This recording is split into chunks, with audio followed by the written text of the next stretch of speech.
బేతాళుడు అడిగిన ప్రశ్నకు విక్రమార్కుడు ఇలా సమాధానం చెప్పాడు.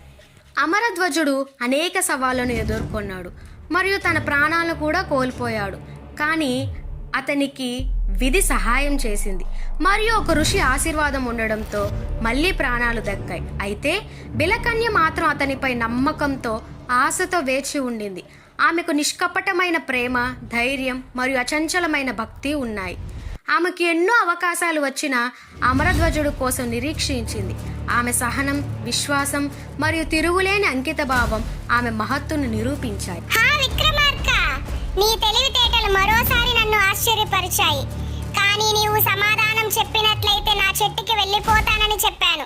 కాబట్టి నేను మళ్ళీ నా చెట్టుకే వెళ్తాను.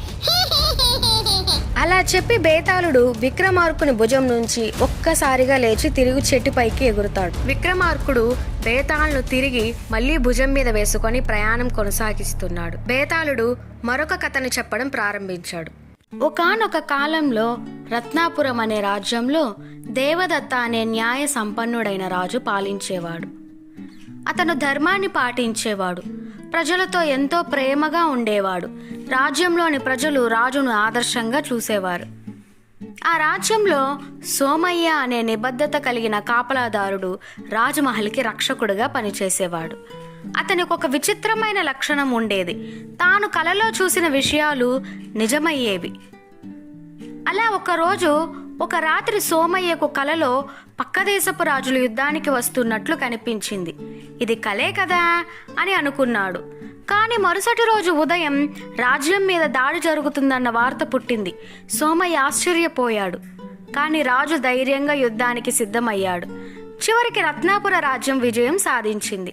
ఆనందంలో మునిగిన సోమయ్య తన కల నిజమైన సంగతి పూర్తిగా మర్చిపోయాడు.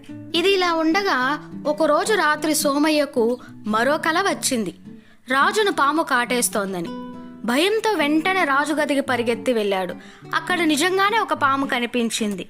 క్షణం ఆలస్యం చేయకుండా దానిని పట్టుకొని బయటకు విసిరేశాడు. ఈ ఘటన చూసిన రాజు ఆశ్చర్యపోయాడు. రాజు మరుసటి రోజు తన ఆస్థానంలో సోమయ్యను బహుమతులతో సత్కరించాడు. కానీ అతని ఉద్యోగంలో నుంచి తొలగించాడు. విన్నావుగా రాజా కథ?